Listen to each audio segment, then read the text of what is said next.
I guess I can just change it whenever I want.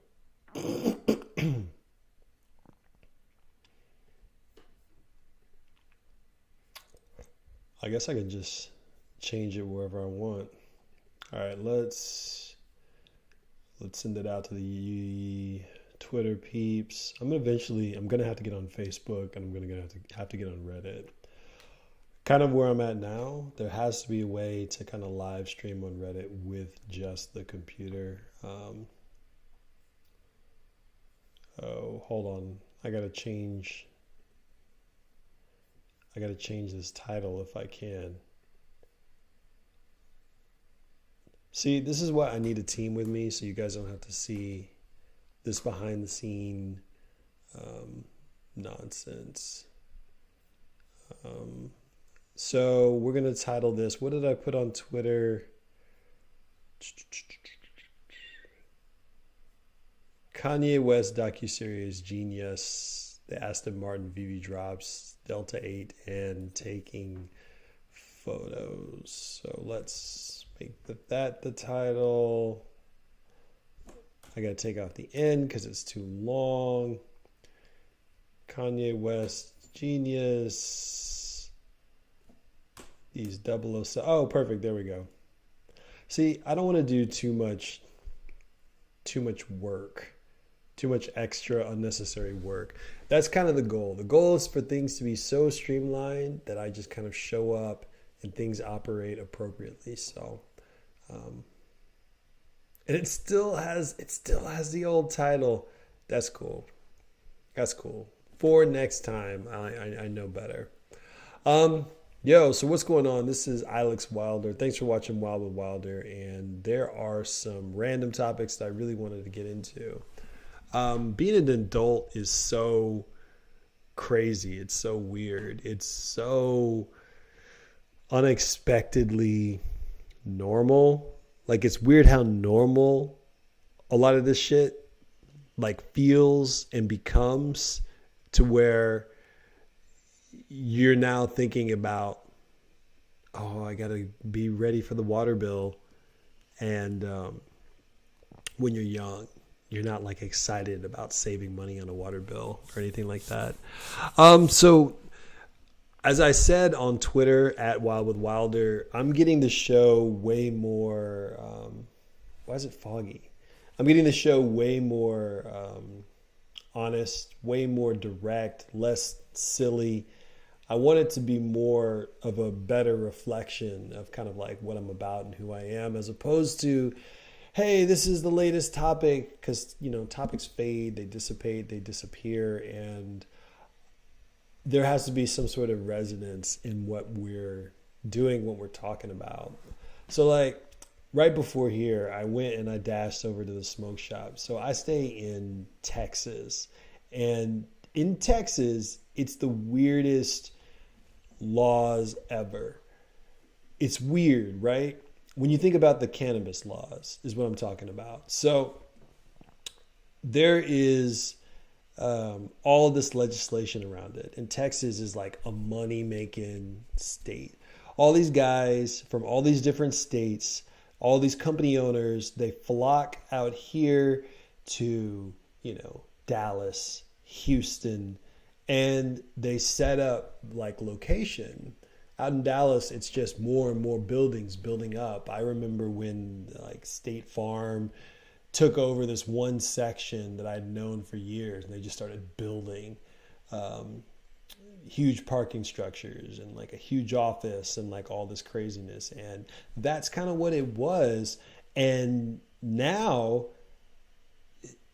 it's hilarious to kind of see how last century this state is when it comes to things like cannabis. It's all like this real like terror, but it's all kind of fake. You know what I mean? So like there's CBD stores everywhere. In CBD stores, they sell Delta 8, and last year they started selling Delta 10. They're slowly inching the goalpost closer towards actual THC, which is kind of funny. So when you go to like grab like some Delta 8, it's just as potent in a lot of ways as like THC. Like if you were to go to Colorado or California or, one of those officially legal states, they have some potent stuff. Me and my camera's off center. It's going to bug me. Hold on. So me and my girl, we went to Colorado like 3-4 years back, maybe 5 years back. And, Red Rock Amphitheater. And it was like a lot of fun. But the stuff was like crazy. Like the actual gummies that they had were just like absurd. So I had taken one when we were driving out. And then I took one more when we arrived just to make sure. And, these gummies, they weren't crazy. I don't know the exact potency, but I do remember walking down the giant steps very slowly to get us some snacks because like they're just that crazy. Now, people are like, oh, with the CBD stuff, it's like not super potent. I just think it's crazy. Like we keep playing this game of, I am legal on a technicality, and that's fine because I technically only do the legal shit, the Delta 8s, and then I try the Delta 10s and like all that stuff. And as somebody who doesn't need, like, how could you complain about Delta 8 and Delta 10? It's legal. It's basically a particular strain of the THC or the cannabis flower, and the way that they breed it, it's not exactly like THC, so they can sell it in like other markets and in Texas. They even tried to outlaw it a few months back, like November or October or something. It came out in the Dallas Observer, and one of the shops around here, the only shop that I actually like respect because they're on their ish, they took all of their Delta 8 off the market until they figured out and they worked something out with like the Texas state officials or something. So now they can legally sell it again. But it's psychoactive. It's psychoactive. Like it works. It works. What's the problem? What's with all of like the pretending that kind of happens out in the state? It just seems stupid to me. So like it's one of those things where it reminds me a lot about like with religion and with churches, where a lot of people were trying to be good Christians on technicalities. Like, oh yeah, I can do this to you now, but if I repent, it's okay. And you're just like, so you're just gonna trick you, like you're thinking like you're tricking like God as like the deity that you believe in, but you're gonna like get him on a loophole, so now you're a good person. Like, you know what I'm saying? Like that's what this whole like thing feels like to me. So like as soon as I found out that they were like, oh yeah, Delta 8s and Delta 10s, and it works like this, and we have flour and we have gummies and we have edibles and we have chocolates and we have blah blah blah.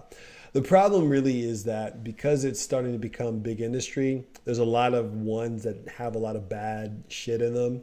Like I had gotten this one because I'm cutting my money in half because I'm putting cash into like Veve right now, and so I'm getting one that's like, it's like the oil cartridges, but it's Delta 8, but I can taste how cheap it is. It's like how you can taste that you got your burger from Sonic versus like the Omni Hotel. It's very much like, okay, they just slap some ish together. It gives me the effect. It's cool. But it's not quite that good stuff. And that's the stuff I'm actually afraid of, because that's how the cigarette industry got started, where they were like, oh, well, we're going to sneak stuff in to make it very addictive. So I want to get away from like all of that. So that's where legality is important for me, because I want the purest, cleanest stuff that you can possibly get. And I don't have the energy anymore. Like I'm not a kid. I'm an old man at this point, old man anime fan, and I just don't have the energy. I don't have the energy. Just give me what's good, give me what works, and that's really all I need. So thanks for watching Wild with Wilder. We're going to talk about all kinds of stuff. I'm going to talk about this Veve craziness that's kind of going on. Let me pop over to YouTube real quick, make sure that everything is still good. Dun, dun, dun, dun, dun, dun, dun, dun. Yeah, everything is really, really, really good. So let's just jump right into it. It's been a wild world in like the Veve markets, and I think that everybody has a lot to say. Now is the time. Now is the time. So, with the Veve app, everybody has been fucking complaining and complaining and complaining and complaining and complaining and complaining, and I'm kind of sick of it. Oh, when can we get MTL? Oh, what's with this down market? Oh, how come I can't do whatever? Nobody promised anybody anything. Everybody read those terms of service every time they buy gems. Hey, FYI, you cannot cash out.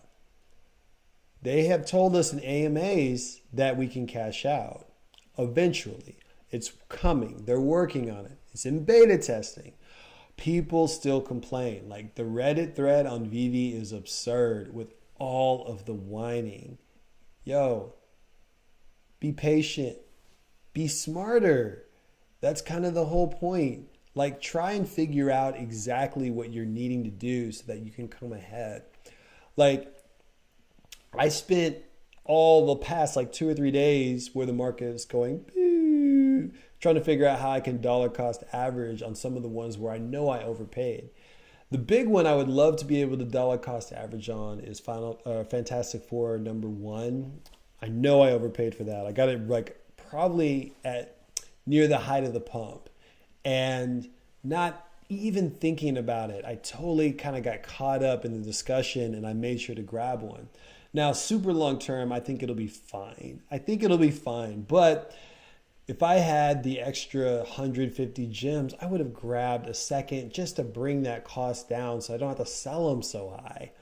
And I think that's what I'm thinking about it now. Like an investment, like potential trading, like larger than life stuff. That's what I'm all about. So I really think we've reached the end of the down market unless they have some crazy ass surprise on the 27th where they talk about, oh, Pokemon is coming. And people just want Pokemon to come because they're on the app and no one else is really on the app. So they want to be able to take advantage, be like, yeah, I was there for the first Pokemon NFTs in this space. But if you count the Octi app, then there's already Pokemon NFTs that exist. Does the Octi app count? Because I had a lot of fun playing with the Octi app. I deleted it off my phone recently because it was just taking up too much space.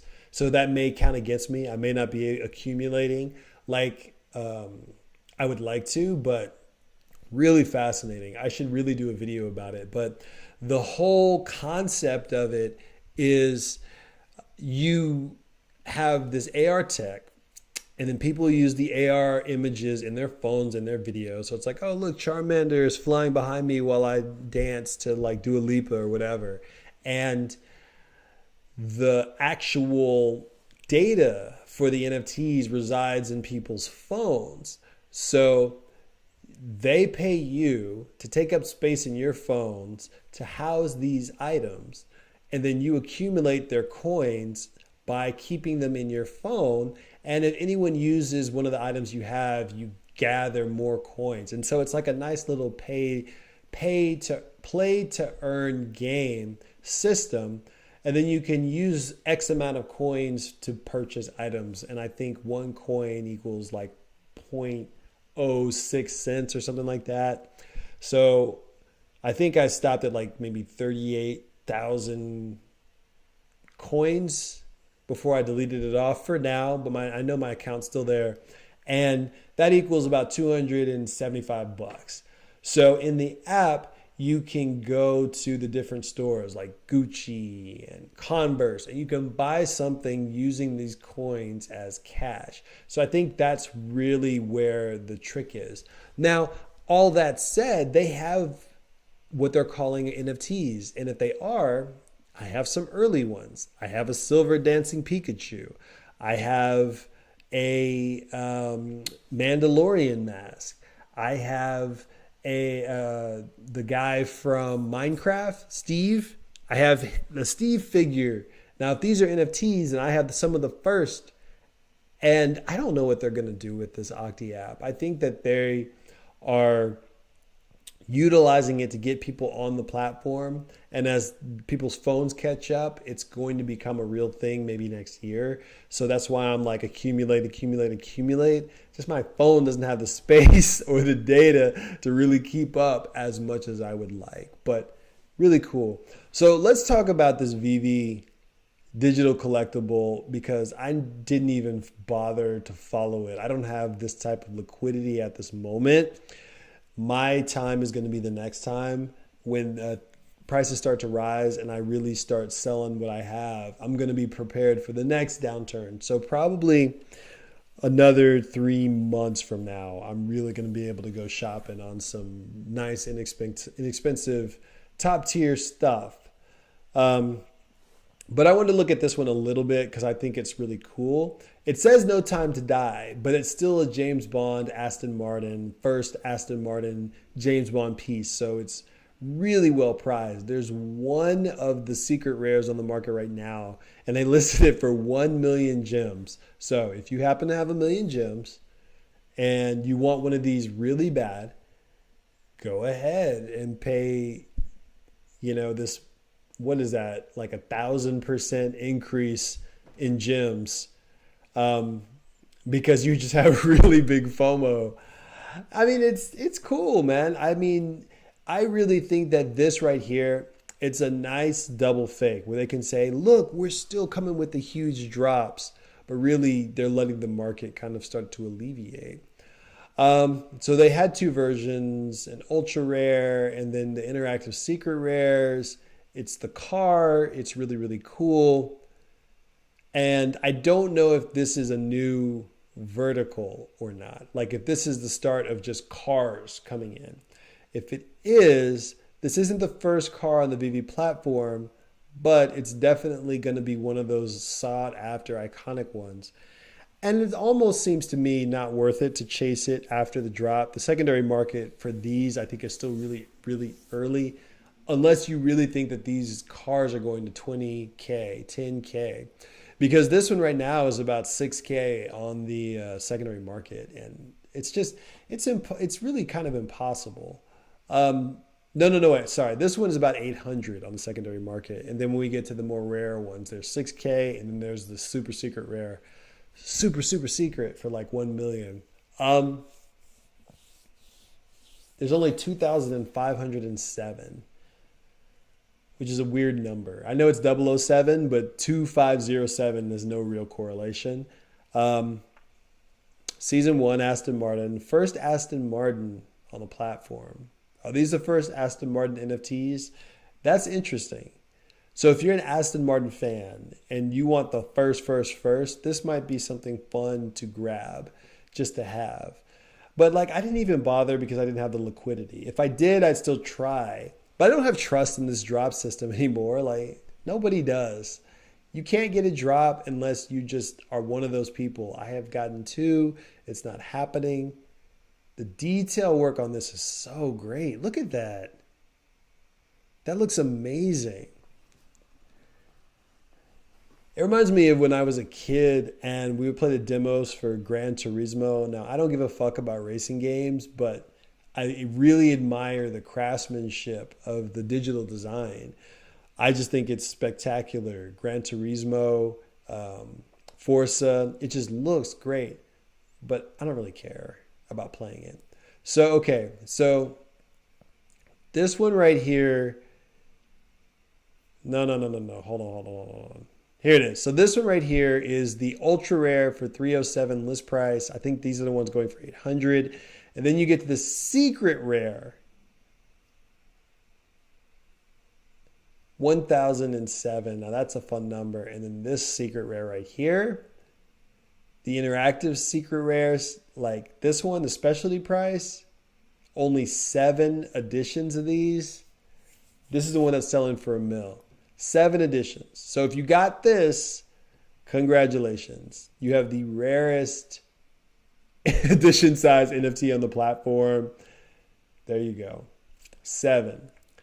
But see, that right there, it makes people bitter because they feel like they can't get any of these drops anymore. Part of the appeal when you come in is you're thinking, oh, I can just, I won't get everything, but I'll get something, and then I can sell it for an upcharge, and I can flip my way up. It ain't happening. You got to play the secondary market at this point. You just do. This is a lottery ticket, and there's no way that any of us regular degulars were able to get this. Now, for me, I didn't have the gems, so I couldn't even really participate. I couldn't even pretend. So I just sat back and watched. I'm just sitting on the cool, just chilling, trying to see what happens with the market. But that just goes to show that you're not too late with this Veve space, because they could just drop the right thing with the right edition size. And the next thing you know, it's worth $500,000. It's worth $1 million. It's worth 30,000. It's worth 5,000. Be patient. That's what I'm doing.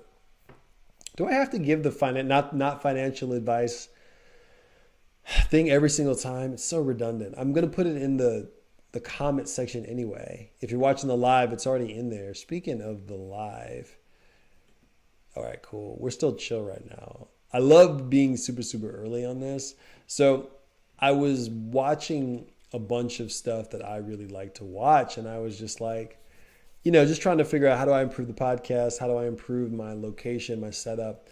Trying to get a little bit more direct, a little bit more real with you guys, and not just have all of these like random colors and stuff like that. Though I do really appreciate when things kind of get live, you know what I'm saying?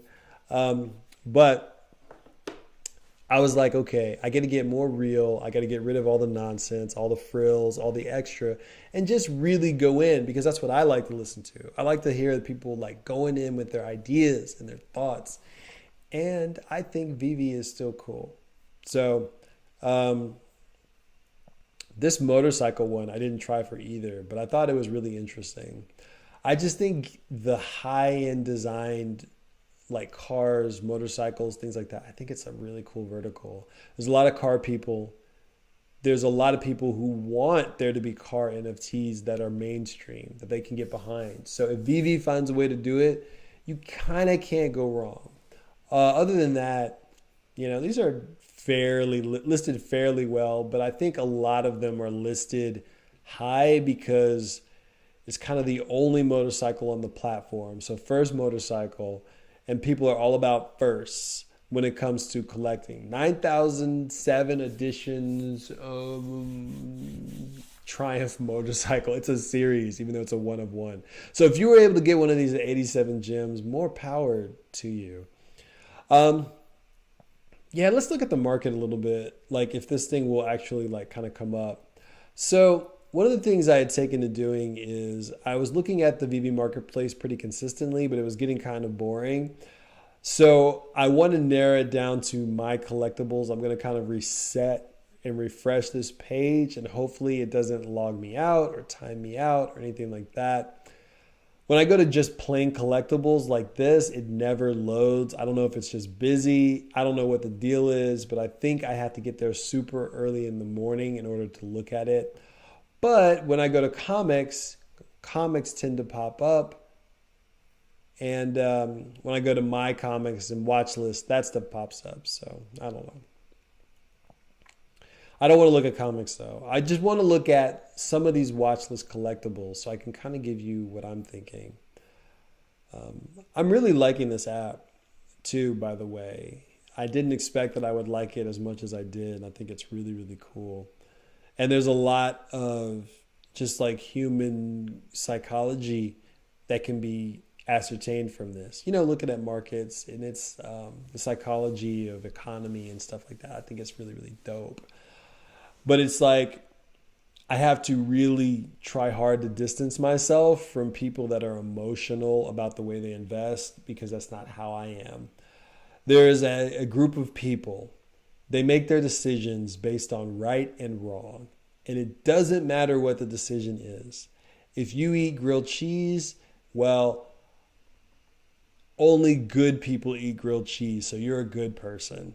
And if you don't like it, well, you're spitting in my face because my uncle used to make me grilled cheese when I was a kid, so therefore you're a bad person. This is how people argue, actually. When you look at all of the people arguing back and forth, chatter, chatter, chatter on like Reddit's unpopular opinions or on any of those spaces where people go back and forth, there are some people they try to be as objective as they can, and there's some people they try to be as personal as they can. So you'll have someone arguing from their own personal perspective, not hearing anything that the other person is saying, and then the objective person is constantly trying to like placate to them, because the objective people are the better arguers. They just are. They just are. So sorry if you're arguing from your own personal perspective, but you want to argue on a global like topic. Well, you have to learn to speak globally. Otherwise, you just come across as, well, you're not listening. But I know what you're doing. You're really just saying, this is my experience, this is my experience, this is my experience. And my experience with the people of Botswana is, and it's like you can't speak from that space if you actually want to get at what's true. So it drives me up the wall.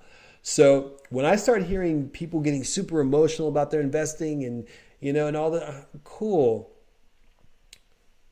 But I can't operate like that. I tune out. I don't know what you're talking about. You're just making stuff feel good because that's how you make your decisions. You want everybody to know that I am a good person. I am kind. That's awesome. Has nothing to do with this Supergirl rare sitting at 187 as opposed to like whatever. You know what I'm saying? Like that's not the way to do it for me. So let's look at some of the ones on my watch list because it's just, oh man. I wish I knew how the cyclical the markets are now that I know what I know. When I first got on the app, I think I lucked in at a very, very down market where the prices that are listed now are almost identical to when I first got in the market. They're almost identical. For example, like I grabbed a common Groot at 27. Then later on, they were selling at like 50, 60, 65. I sold mine at like 67 or something like that. And now they're back down to like almost $30, 31, 32. And you're just like, oh. So I've been on the app almost 3 months, maybe 2.5 to 3 months might be the cycle to see from down to down to down. Now I'm going to wait and watch. So when stuff pumps, which I think it's about to after February, no financial advice, I think that it's going to be the perfect time to start selling stuff off coming up soon. But in the meantime, while these prices are going down, I've been dollar cost averaging so that my sell point doesn't have to be so high when I try to sell some of the comic books, especially because I have some that I bought way too high, so I'm going to have to hold them for a while. But my collectibles, I think I'm pretty good. So Spider-Man has been up above 115, 120 for a while. Spider-Man 2099 is cheapest it's ever been, 1,700 gems. But I guess people are thinking it's going to get higher than that. It's an FA for Spider-Man 2099, so it's cool. But it's not anyone's favorite Spider-Man. I think Spider-Woman is underpriced because she is an FA and that's kind of it. But she's not anyone's favorite character. Steamboat Willie's in the 500 range. But where's like the interesting ones? So look at this Common Storm. When I first got on the app, I got a Common Storm for cheap, below list price. Or below list price. So her list price was 50. And I think I got Storm for like 30 something. And now during the down moments, because people are buying her up, her floor is 65 now. I'm expecting when the next time comes around, her floor is going to be 70 something or 80. And it's going to slowly tick up. I don't have any more Storms. I sold mine. But it's interesting to watch. Partner statue 28.5 going lower and lower. It's a good time to grab a golden moment right now. I'm just saying. Kingo will not break that $20 mark if he was in the team. But like, look, it's only $7 less than the drop price. In my opinion, in my personal opinion, any Marvel Mighty that you can get for under $20, that's basically like getting it at the list price at this point. So if it dips and you see one at 18, snatch it up. 17, snatch it up if you have that liquidity and that's what you're trying to do. Because then it's like, all right, cool. You basically got it at drop. Basically. So you just add a little bit of padding when you go to sell. Like, you see what I'm saying? Everyone is chasing these waterfalls of, oh, I got to get this golden moment. And I was like that. When I first started this channel, I was like, the road to blue chip, because I thought that was going to take me somewhere. But my mentality is really different now after like really listening in. I'm all about how do I maximize gains the shortest amount of time? Because I had to ask myself a question. Do I care about the items or do I care about the gems? Now, for some, I care about the actual collectibles. There's a few, like one or two. The rest, let's boost it. So knowing how high some of these got and how low they are now, like all these Fantastic Fours that are in the 30s, the Thing was up there, like 50 something. Invisible Woman was like 60 something. Human Torch was like 150. Steve Rogers was like 150, almost 2, and on and on. And that's kind of like the whole thing. Like, you're not supposed to time the market, but for this market, you kind of have to until it really flattens out. And then you can start playing year-long plays instead of 3-month plays. Because I think that that's where you have to get to. You have to go with immediate plays, then moderately larger plays in 3 months. And now that I can kind of see everything, I'm just sitting back and I'm waiting. I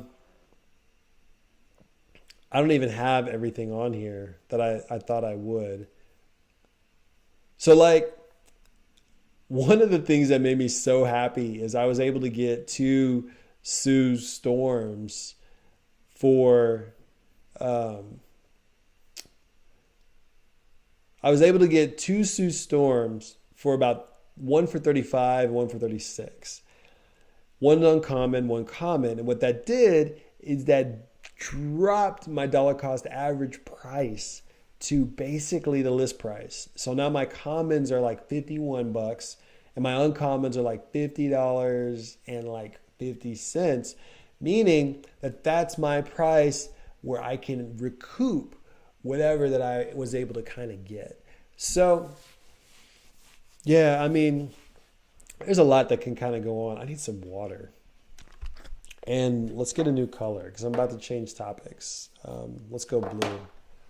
Blue, blue, who the hell are you?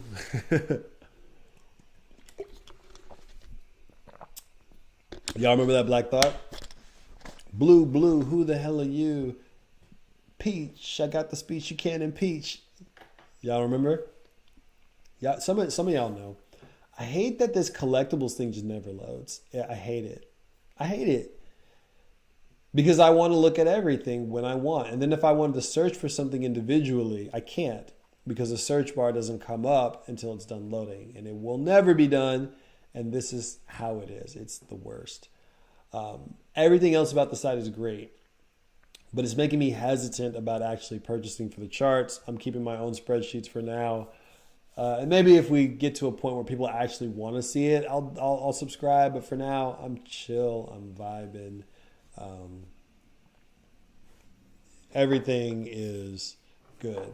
So let's take a quick break in the middle of the show so I can talk to you about the Refined Otaku shop. This is my Etsy store. So because I am just a young, not so young anymore, aspiring creative, I wanted to make sure that I put together a shop. So look, we only have 5 official sales. We're very new. We've only been out since No, that's not true. It says the announcement was on August 26th, but I've had this up for almost a year, maybe about that. A couple of different sites and everything, and this is the one that I like the most. So, in addition to the 10% off on all bathing suit stuff, where if you have anime fan friends, do me a favor and just send them over. It's not even 30 bucks. Not even 30 bucks. And they can get a fun anime style swimsuit, which doesn't exist anywhere. I did some of the design work and I worked with some cool anime artists to do all the character designs and stuff like that. And it matches the tone and the vibe and the energy. And if you just don't want to save on that, go to the site, the Refined Otaku Shop on Etsy, and get a Wild with Wilder t-shirt, man. Just support the show. We have the Ooh Anime Princess purple hats. We have the Gal Lion hats, the Shy Anime Girl embroidered hats, and a bunch of other stuff. And then, spring break is coming. Grab something that nobody else has. These anime designs, they're just random. They're fun. You have these cool t-shirt dresses, which I just love. And I think if you go to conventions and you go to otaku stuff, and you want to stand out with something unique, this is the way to go. And then some of my favorite stuff are the sports bras. I think it's such a nice little nod to anime fans, to where if you're just like, I love anime, but I just want a little hint in my day-to-day gear. So you have this retro style shoujo anime bra. You have the chibi style, and then you have the one that says otaku in purple. A lot of fun. So yeah, so do me a favor, support the channel. I have the link in the description like always, and make sure that you are telling a friend, that you're shopping, that you're getting ready for the next season with this cool, unique anime merch gear. And also, if you enter the code name Wilder, you get 10% off your order. 10% off, man. Just go for it. Take a chance. Support the show. I really, really appreciate it. Let's jump back into this next part. So, past couple of days, me and my girl, we were watching Kanye West documentary, Jeen-yuhs. Now, at the moment, I have this adversarial sentiment with Kanye. And it's not the wild stuff he says, because I like a lot of people that say crazy, crazy shit. But it's the how he's treating the people around him that rubs me the wrong way. I don't like the ostracizing of Rhymefest. I don't like that video clip of him telling Chance to sit his ass down. I don't like him being super ridiculous to one person on the phone, but then like the next 10 seconds acting normal. And then people like the music so much that they're just like, oh, it's just him. That's not cool, man. Like, if you're going to be a leader, you got to be a leader. You have to know how to get people pulled your direction and not feel as if they are inadequate. And that's not my leadership style. I don't like that shit. So I've been really put off since the album Yay. I like the video behind the scenes footage of them going to like Montana and like having that bonfire. I think that's a cool moment. I don't like the poor attitude, and especially from someone like him. He knows better because he's successful. And when you get to that certain amount of heights, you should understand what it's like for people that are coming up. You got to be supportive. And that's what he always used to be. And I like that aspect of him, but I just don't like the inconsistency. I don't like the fakeness part. So I wasn't really big on the Donda album anyway, however good it was. So my girl's like, oh yeah, we're doing this thing where I pick a show and then she picks a show and we watch it, because our biggest problem is we're trying to find stuff that we both want to see, and then we end up seeing nothing except the most generic, stuff that we can both kind of agree on for certain reasons, unless it's something we both really want to see. But this was her pick, and I've been kind of like, Now, that said, I'm really glad that we watched it, because I think it's really fascinating as a documentary. So hopefully, I'm going to go to his website. This is fair use. Do not censor, kick me off YouTube's as I try to put this together. And let me check. Let me check the YouTube channel really quick. Make sure you guys like the video. Make sure you guys subscribe to the video. So let's see what happens when we enter the site. Hopefully it's like quiet. It's not. I'm going to cut the sound because I don't want anything crazy to happen. So we're just going to show a little bit of this before we jump on. I don't want it to get it closed off or censored or anything like that. But it's on Netflix right now. And it's this really interesting documentary about Kanye when he's kind of coming up. And his director, Cootie, just filmed a bunch of footage of him trying to go from just the local beat producer to an actual signed rapper. And that's kind of the brilliance of it. It's the story that Kanye has really told us forever. Now, on his first album, The College Dropout, he really went off and he was talking about how he, his whole story, where he went to, what he did, how he got from place to place. People have tried to emulate it. J. Cole, which I think he did his own story on the warm up, which is kind of my issue with J. Cole, is that he spent a long time trying to copy what he thought you were supposed to do as a rapper. So he's like, this is what Ye does, I'm going to do this. This is what Jay does, I'm going to do this. And even when he was trying to branch out, he was like almost copying this model of this is what a unique, eclectic person would actually do instead of just doing himself. And I think he's getting closer. But if there's ever any gap between liking something from J. Cole, I feel like it's because it's him trying to be instead of just being. So his last stuff was great because he's like, this is me, I've arrived, we're good, the rapping is good. His stuff on the Dreamville like albums were phenomenal. Him, Jid, Earth Gang, Bass, or Boz, amazing stuff. But I don't like it when he's putting on like this kind of fake. Oh, that reminds me, my pen dropped. Is it time to take the first ever Wild with Wilder CBD Delta 8 hit live on YouTube? Now keep in mind, YouTube, this is Delta 8. This is sold in a CBD stores out in my state. It's all good. So we're vibing. We're going to talk more about Jeen-yuhs, but I'm going to take a hit right now. This Delta 8. You like my gold battery. I have this weird tendency of getting the gold ones. I have one where it was like the case where you have like the little magnet on it. And I was like, give me the solid gold, even though it was $10 more just because. And then this is just an ooze, cheap ooze pin, but it's solid gold. So I like it. And the funny thing is, you guys can kind of tell that this is like not the expensive one because of how the tip is. It's the old school flat thing. And before, the new ones have like that nice, good like nozzle thing where it's like round on top. Oh, no cough. This is good.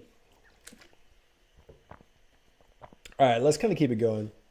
I'm really liking this VHS style thing in the background, so I like that. But so my history with Kanye West, I was a huge fan of Kanye West for the longest time. When he first came out, it was like the answer to what I've been looking for in the hip hop. So with my like story, never quite felt like I fit in with just like, I almost say with black people. But that's not really what I mean. I mean with cool people.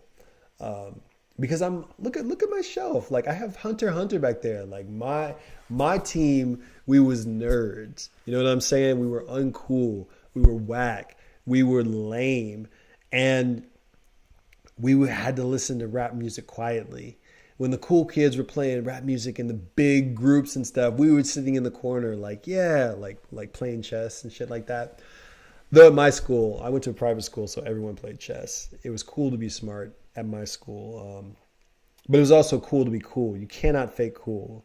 And that's why I love being around cool people these days, because I'm cool now. But when I was younger, I was not. And I'm still not cool like the naturally cool. Like I have some friends and they just cool, man. It's just cool, man. So that said, I was like, well, I like some of this hip hop music, but when I rap it, people laugh, or when I listen to it, people are like, oh, you like that? Oh, that's surprising. So then I went super backpack, indie, and I started listening to, raucous records, Quali, Mos Def. I started buying as many albums as I could. I'm in college now, so I'm buying like whatever, Black Delicious, Black Star. I had some other like stuff that was, burn CDs, all that good stuff back in the day. That's what I was going for. And then I was in a music store just looking for something new. And I saw the Kanye West album. God, was it like Blockbuster Music or was that gone already? I don't remember. But I remember getting it, putting the CD in my car, and from like the second or third song, I was like, this is crazy. And he was rapping about stuff that I was interested in. Frustration with college, dealing with like not fitting in, trying to dress prep, but like everyone else around you is like, no, you got to get stuff that's like way baggier. You got to get the big white tees. And like, I just wasn't about that. And I thought that he was a little bit like me. He's not really. He was just like stylish, but he's still cool. I was not cool. So the people that are like me are actually more like Childish Gambino. That's really myself, my group, my crew. I could actually go to a Childish Gambino show, especially the early ones, like before the internet, and then before that, camp, and I would really fit in with that stuff. But Kanye was close enough. So at this point, I'm like, yo, this is the new wave. And I was huge on what he did. So I listened to everything, all the way down to the mixtapes in between albums. When he released the mixtape before graduation, and he had Cool Outrageous Lovers of Uniquely Raw Style with freaking UGK, with Farnsworth Bentley, with Lil Wayne. That was my shit right there. That was the song. It was so different, but still in that cool vibe way, before like the real different rappers and MCs kind of came out. So he was the bridge. He says in the documentary, I'm the bridge between the Backpacker and the Escalade chain rappers. And that's why Kanye worked so well, because the music slapped, the beats hit, the writing teams that he got with Rhymefest and everybody kind of writing and penning his stuff was great. He did a production. It was a production. He treated rap the way that singers treat singing. Hired a team. Rihanna doesn't write her songs. She has songwriters. Kanye has rap writers. And that's one of those things where it's almost like a Tinder situation. But he never pretended like he was writing everything. Rhymefest is credited on his albums. His people are credited. But that's not really where my problems came about. They came about from the nonsense that was happening recently. So I wasn't about it. So when we watched this, it was a breath of fresh air, because it really felt like it was back in the day. And oh, this is what it was like when these albums came out. And oh man, I remember this moment. And it's funny because like we're sitting on the couch and we're laughing, and my girl is like, what's so funny? And I'm just like, I've seen most of this footage on YouTube. A lot of these behind the scenes moments, Kanye in the studio with Pharrell being like, I didn't know. I mean, if you are like a hip hop guy and you look at producer footage, and you look at in the studio footage, you've probably seen that too. There was some of the footage that was used in Jay-Z's Black Album docuseries, the little mini one, where I'm realizing now a lot of it came from Cootie, the director and the filmmaker. So I think that's really, really cool. Now, we've only seen episodes 1 and 2.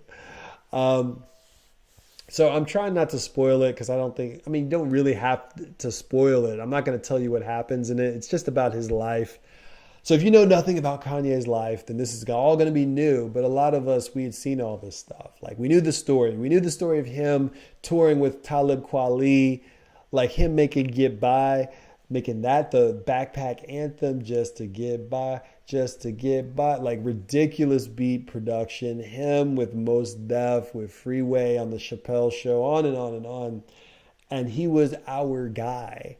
So when we get to the craziness that's about to happen in episode 3, and I think it's just a 3-episode docuseries, unless it's something else, and I just don't know, it's going to get wild. And I'm really enjoying it because it kind of lets me relive the reason why I was so drawn into Kanye West as a music creator. Because I mean, his vision has always been so immaculate. And I think that's why he rises to the top above a lot of other would-be producers. Because what makes you a Kanye West or a Quincy Jones or a Christopher Nolan or a Patrick Rothfuss is that you have a very clear vision of what you want the world to look like, or you refine it out until the world is clear, which is how I think Patrick Rothfuss works. He kind of finds his way and then he smooths it. That's the vision that I want. Kanye West finds the vision in his head first. And then he makes sure that what he's doing matches it, even if it takes forever. And he just goes deeper and he doesn't compromise, which is why I think he's such a pain in the ass in a lot of ways, but it's also what makes him so brilliant in a lot of ways. So it's really fun to watch, and seeing the behind the scenes footage with his mom. His mom is his biggest fan. I love that. I love that she knows like the songs. I love that she's like rapping along with it. I think it's great. I hate the mess of his persona as it is now. I think it's very grating. And I think that part of what he does is he has to be the underdog no matter what. So he'll poke and poke and poke until someone hates him. And then he can be like, oh man, how am I going to overcome all this hatred? And you're just like, if you had just been chilling on the couch and been cool, you wouldn't have to overcome anything. They invited you over for like chicken and dumplings. And now you're like getting in Sway's face of all people. Come on, man. That's ridiculous. It's ridiculous. We all know it's ridiculous. So I was trying not to give that any energy, but I like the celebration of that album because of the College Dropout for the longest time. Favorite album of all time. Longest time. I mean, I know so many lyrics in that album. I know all of the little interludes, the little bits and pieces, the edited versus non-edited versions. It's a very important album in hip hop. It's a very important album in my life. So it's nice to see it without it being a little corroded based on kind of like the energy. Because coming down on people who are nothing but kind, I think is the worst aspect of some powerful individuals, where they just take advantage of people's kind nature because they don't say anything bad about them. And then we applaud them in America as if like, oh yeah, look at him. He does whatever he wants. Oh, look at Steve Jobs. He's doing whatever he wants. But it's like, he's not cool, man. It is not cool to be rude to people. It just isn't. I never understood that. People are always afraid of you. And that's not what Kanye does. I'm not saying that. That's how Jobs was. What I'm saying is I don't like that direction and that aspect of him, and him being like, oh, I'm just a Gemini. It's just a bullshit excuse. Be kind to people, because it's the people that you're kind to financially that are making your albums brilliant. These people you're bringing in, these talents that you're bringing together. It's a cool thing. Like, but I just don't know why we admire people that are being assholes like that. I don't get it. I don't get it. But yeah, like this was my favorite album for a long time. I think that rhyming on it is amazing. The production is second to none, and it was just one of those moments in time, man. Like, um, it was so weird. The way it started with this kind of slow soul kind of plodding along, drug dealing just to get by, stack your money till it gets sky. And you're like, what? Because it's not what I'm used to. Now, Kanye has this thing where he always says at the start of an album, you want to hit them with something soulful and something melodic. That's not what I'm looking for typically in a hip hop album. I'm looking for something that bangs, that just shakes the speakers, that makes my car like really vibe. That's what I'm looking for. So when I get this, I'm like, huh? But it made me stop and pay attention, and it was so well done and so great. So that when you go back and listen to the album the second time, it's this nice opening scene of this is a calm space, but we're not fucking around. And I'm gonna say this crazy, wild, whatever it is that I absolutely have to say. So, I'm a fan of that. And oh, this was me looking for more stuff. I wanted to talk a little bit too about just Delta 8s in general, just because we were talking about it earlier. It's so funny. So I want to say this came out. Yeah, where to buy Delta 8 THC in Texas legally? The answer, everywhere. Literally everywhere. In the suburbs, in the burbs where I live, the suburbs where I spend most of my days, you can't go 2 miles without running into some CBD store, shaman store, CBD, whatever. Yeah, it's crazy. It's legal. Cannabis in this form is legal. And if this form is not good enough for you, you may need to take a tolerance break. Because this shit hits. It hits. It slaps. It smacks you in the face. I made the mistake of getting some Delta 8. They were called like Starburst chocolates. Now, I didn't know that when you put your cannabis inside chocolate, that the psychoactive effect is way stronger. And when I tell you that I just ate like 3 of those bad boys, little pieces, and I was on my ass talking to some sort of feline deity while the world swam with like geometric shapes underneath me, and I'm in this ocean floating, hoping I can just maintain. Yeah. And you're sitting here telling me that it's diet. Okay. Yeah, it's diet for Snoop Dogg. For the rest of us people who are not like creating our personas around it, it's fine. And Delta 10, which is the new version,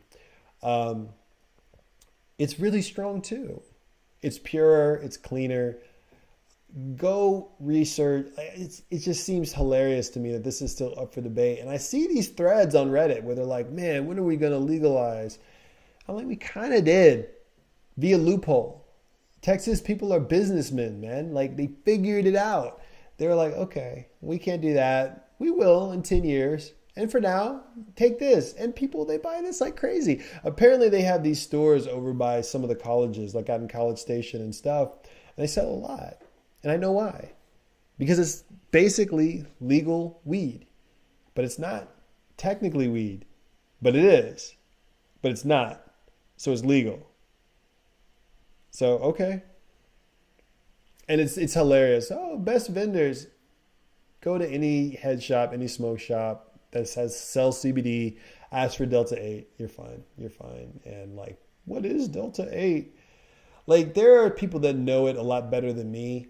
And more power to them. Because it's just like a different like strain or a different way to like put it together or something. That because it doesn't have the same makeup as THC, it technically falls into the category of non-criminalized, selling everywhere. and they're making a good profit. And I really do hope businesses get behind it, because it just makes no sense for cannabis to be illegal anyway. It just doesn't make any sense. But Texas is a very fast pace, like as far as like business wise, bigger. They move big. They move traditionally. They move fast, but they don't react quickly.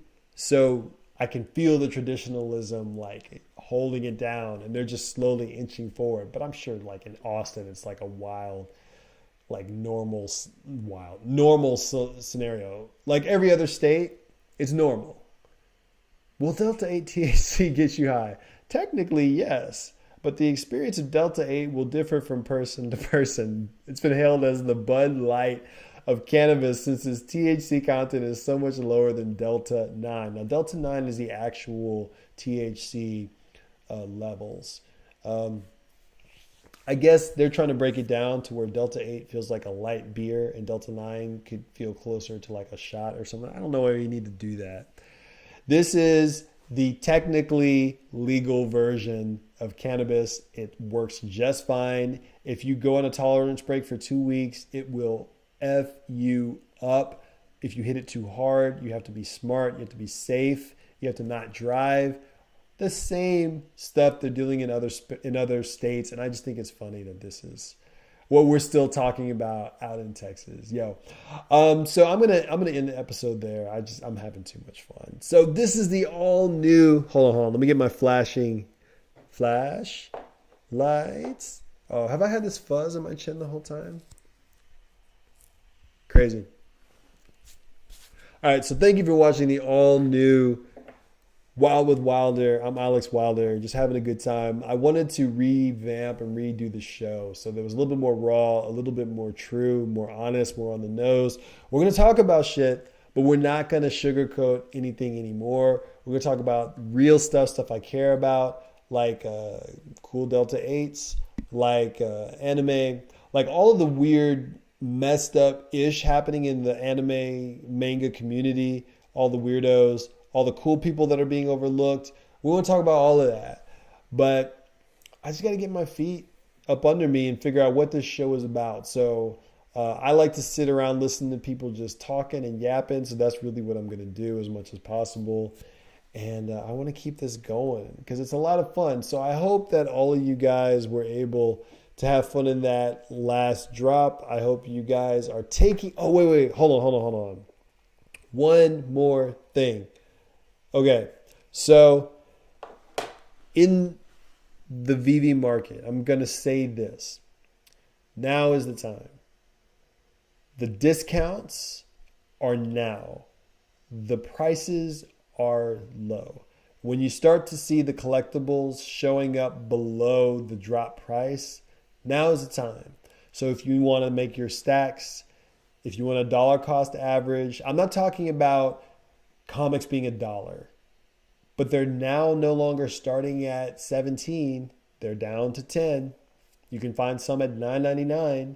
The drop price is $6.99. And if it had dropped at $9.99, you would have been like, okay, and you would have grabbed one. Now is the time. So don't do it all. Don't blow your load. Get a little bit. And then in the chance that it goes down even further in the February 27th, 28th. And this is for the non-whales. I know some of you guys are saving your gems. You've been in the space for like almost a year. I'm talking about the people like me who've only been here for about 3 months, who are really like, okay, we understand now. Now I'm just waiting to strike. Now is the time to purchase. The rubber band has been stretched as far as it can go. And I think I'm already seeing a couple of pieces start to rise up a little bit.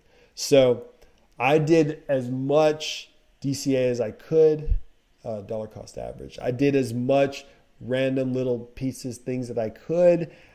I was able to get some good stuff way below the prices that had been sitting at in the past. So I'm really happy. And we'll find out in another couple of weeks how the market is doing when I start trying to sell and grab gems and stuff like that. So I want to throw that out there. Not financial advice, but, chill advice. So thanks for watching. Let's take one more hit for the road of this Delta 8 because, we can. I'm Alex Wilder. This is Wild with Wilder. We're vibing out, talking about all things Veve, all things nerdy, gaming, hip hop, whatever I feel like talking about. We're going to make this a nightly podcast.